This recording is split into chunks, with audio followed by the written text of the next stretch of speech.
അമ്പലപ്പുഴി ഉണ്ണിക്കണ്ണനോടു നീ എന്തു പരിഭവം മെല്ലയോതി വന്നുവോ? കൽവിളക്കുകൾ പാതി മിന്നി നിൽക്കവേ എന്തു നൽകുവാൻ എന്നെ കാത്തു നിന്നു നീ? തൃപ്രസാദവും മൗന ചുംബനങ്ങളും പങ്കുവയ്ക്കുവാനോടി വന്നതാണു ഞാൻ. രാഗചന്ദനം നിന്റെ നെറ്റിയിൽ തൊടാൻ ഗോപകന്യയായോടി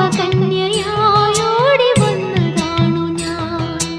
അമ്പലപ്പുഴി ഉണ്ണിക്കണ്ണനോടു നീ എന്തു പരിഭവം മെല്ലയോതി വന്നുവോ?